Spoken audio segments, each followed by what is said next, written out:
కలియుగ ప్రత్యక్ష దైవం శ్రీ వెంకటేశ్వర స్వామికి మన వైపు నుంచి ఏదైనా ఒకటి సాయం చేయాలనే ఒక అవకాశం వస్తే నిజంగా కూడా ప్రతి ఒక్కరు కూడా దాన్ని ఒక అదృష్టంగానే భావిస్తారు.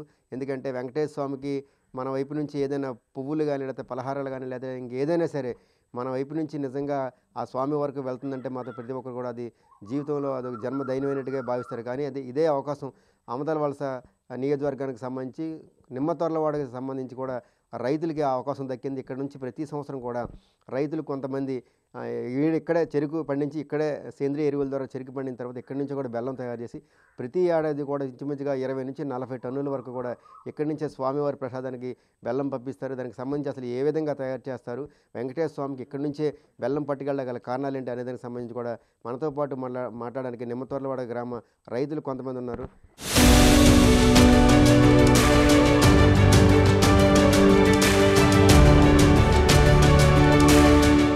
ఇక్కడి నుంచే ఎందుకు పట్టుకెళ్తున్నారు సార్ ప్రతిసారి, ఎందుకు కారణం? నా పేరు నక్క చిరంజీవిరావు.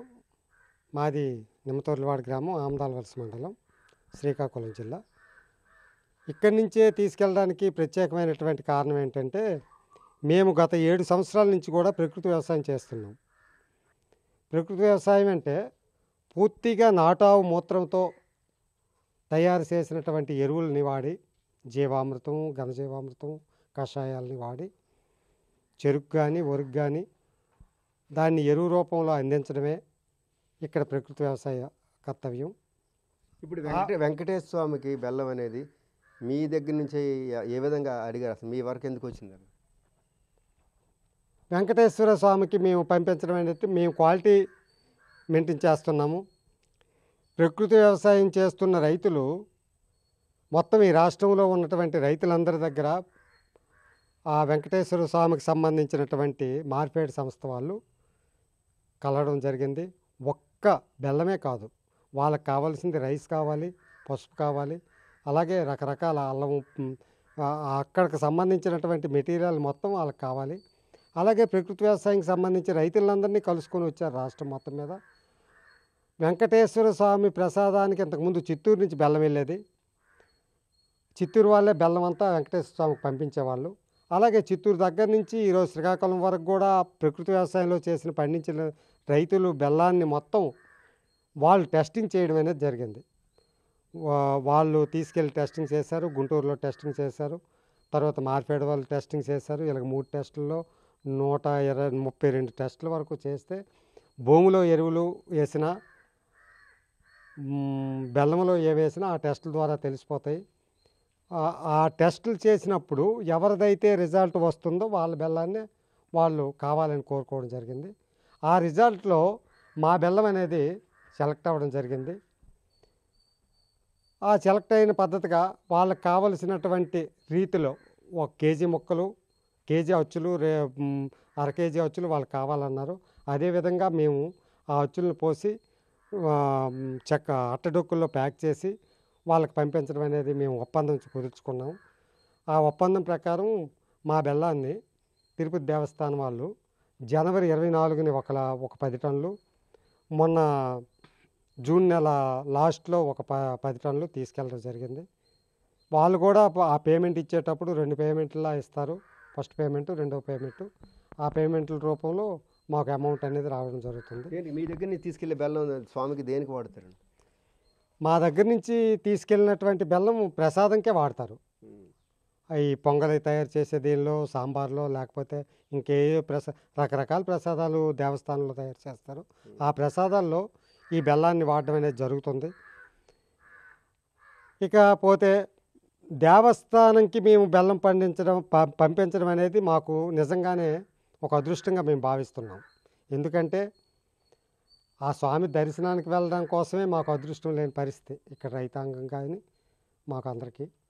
అలాంటిది ఒక సేవ దృక్పథంతో మేము సేవ చేస్తున్నామనే ఉద్దేశంతోనే ఆ బెల్లాన్ని ఉదయం లేసి క్రెషర్ కడిగి, పానకం రసం వచ్చే కుండీ కడిగి, పెనం కడిగి, అలాగే దోణి అక్కడ కడిగి, ఒక నియమ నిబంధనతో ఒక చక్కగా అన్నీ కడిగి ఒక శుద్ధితో మేము బెల్లం తయారు చేయడం అనేది జరుగుతుంది.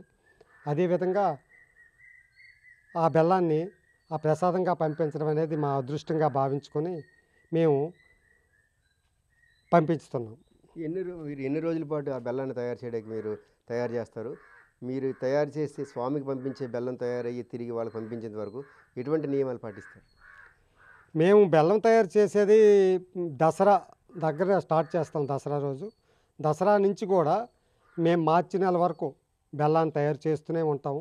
1-2 పాకాలు ఒక్కోసారి ఆపుతాం, ఒక్కోసారి తయారు చేస్తాం.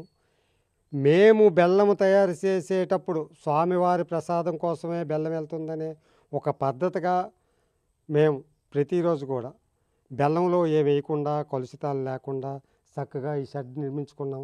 ఒక 5-6 లక్షలు పెట్టి ఆ స్వామివారి ప్రసాదం కోసమే ఈ షెడ్ని నిర్మించుకోవడం జరిగింది.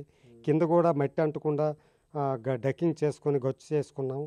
అలాగే స్టీల్ రేకుతో దోణి తయారు చేసుకున్నాము. అలాగే పెనం కూడా తయారు చేసుకున్నాము. ప్రతిరోజు కూడా మేము ఉదయం లేచి స్నానం చేసి ఆ వెంకన్న స్వామికి దండం ఒక నమస్కారం చేసుకొని క్రషర్ దగ్గరికి వచ్చి మేము ఒక పవిత్రంగా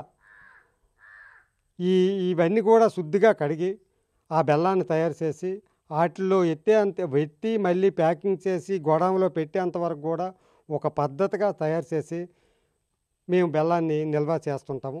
ఆ నిల్వ అయినప్పుడు ఆర్డర్ వచ్చినప్పుడు మేము పంపిస్తుంటాము. ఎన్ని రోజులు పడుతుందండి స్వామివారికి మీరు ఇచ్చే ఆర్డర్ పూర్తి అవడానికి? కనీసం ఒక 10 టన్నుల బెల్లం ఆడడానికి మాకు కావాల్సిన టైము 15 రోజుల వరకు పడుతుంది. ఆ 15 రోజుల వరకు మేము ఆ 10 టన్నులు తయారు చేస్తాం. మళ్ళీ అదే రీతిలో మళ్ళీ ఆర్డర్ వచ్చేంతవరకు కూడా బయట ఆర్డర్లు ఉంటాయి. ఆ బయట ఆర్డర్లు పంపిస్తుంటాం. అలాగే మళ్ళీ ఆర్డర్ వచ్చినప్పుడు కూడా ఒక 15 రోజుల్లో ఇంకో 10 టన్నులు పంపించడం అనేది జరుగుతుంది. మేము 40 టన్నులు పంపించాలనుకున్నాము. ఈ సంవత్సరం కొన్ని అనివార్య కారణాల వల్ల రైతులు ముందుకు రాకపోవడం వల్ల కొంతవరకు బెల్లం మాకు తగ్గింది. వచ్చే సంవత్సరం ఆ 40 టన్నులు కానీ మేము పంపించడానికి మేము సిద్ధంగా ఉన్నాము.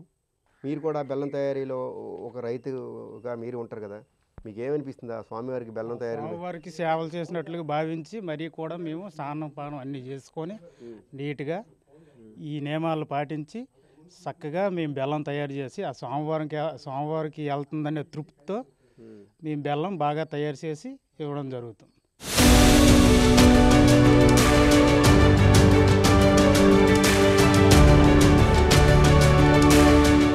అయితే నిమ్మతర్లవాడ రైతులు చాలా ఆనందం వ్యక్తం చేస్తున్నారు. వెంకటేశ్వర స్వామికి మా ఊరు నుంచి మా పొలంలో పండిన చెరుకు నుంచి మేమే బెల్లం తయారు చేసి మా దగ్గర పొయ్యిల నుంచే ఇక్కడే మొత్తం అంతా కూడా ఒక నియమ నిబంధనతో కూడా 15 రోజుల పాటు మేము ఇక్కడే అన్ని నియమాలు పాటిస్తూ కూడా స్వామివారికి బెల్లం వెళ్ళేంత వరకు కూడా మేము కఠినమైన నియమాలు పాటిస్తాం. తర్వాత వాళ్ళకి ఎంత బెల్లం కావాలంటే ఆ బెల్లానికి తగ్గట్టుగా ఎన్ని రోజులు పడుతుంది అనేది దానికి సంబంధించి ముందుగా మాకు ఒక అంచనా ఉంటుంది. ఆ అంచనా ప్రకారం కూడా మేము ప్రతిరోజు ఉదయం నుంచి తిరిగి సాయంత్రం ఆ బెల్లం తిరిగి స్టోర్ రూమ్లో వెళ్ళేంత వరకు కూడా చాలా నియమాలతో ఉంటాం. 15 రోజులు అవన్నీ 2 నెలలు అవన్నీ ఆ 2 నెలల పాటు అయినా ఎంతైతే వాళ్ళు ఆర్డర్ ఇస్తారో ఆర్డర్ ప్రకారం కూడా అన్ని రోజులు పడుతుందని అన్ని రోజుల వరకు కూడా మేము చాలా కఠినమైన నియమాలు పాటిస్తూ కూడా బెల్లం తయారు చేసి వెంకటేశ్వర స్వామికి మేము ప్రతి నిత్యం కూడా ఏడాదిలో కనీసం ఒక 20 నుంచి 40 టన్నుల వరకు పంపిస్తామని కూడా ఈ గ్రామస్తులంతా రైతులంతా ఆనందం వ్యక్తం చేస్తున్నారు. వెంకటేశ్వర స్వామికి మా ఊరు చెరుకు మా ఊరు పొలాల్లో నుంచి పండించిన పంటని మా చేతుల మీదుగా తయారు చేసి పంపించడం అనేది కూడా చాలా పూర్వజన్మ సుకృతంగా కూడా భావిస్తూ కూడా ఈ రైతులంతా కూడా ఆనందం వ్యక్తం చేస్తున్నారు. ప్రతి నిత్యం కూడా స్వామివారికి సంబంధించి కూడా మాకు అక్కడ నుంచి ఇచ్చిన కొంతమంది దేవాదాయ సిబ్బంది కలిశారు. మా తాలూకా మేము చేసే సేంద్రియ ఎరువుల ద్వారా పండించే చెరుకులో అన్ని రకాల టెస్టులు పూర్తయిన తర్వాత టెస్టుల్లో మేము పాస్ అయిన తర్వాత మీ నుంచి మేము బెల్లం తీసుకెళ్తామని అధికారులు చెప్పిన తర్వాత ప్రతి ఏడాది కూడా మేము స్వామివారికి బెల్లం పంపించడం జరుగుతుంది. కాబట్టి మేము ప్రతి ఏడాది పంపించే బెల్లానికి సంబంధించి కూడా మేము నియమనిష్టలతో ఉంటూ కూడా పంపించడం, మరోవైపు స్వామివారికి పంపిస్తేనే మాకు ఆనందం కూడా మాకు చాలా అదృష్టంగా భావిస్తున్నాం అంటూ కూడా రైతులు ఆనందం వ్యక్తం చేస్తున్నారు. వీడియో జర్నలిస్ట్ నాగరాజరావు, నిమ్మతర్లవాడ, ఆమదలవలస నియోజకవర్గం, శ్రీకాకుళం జిల్లా.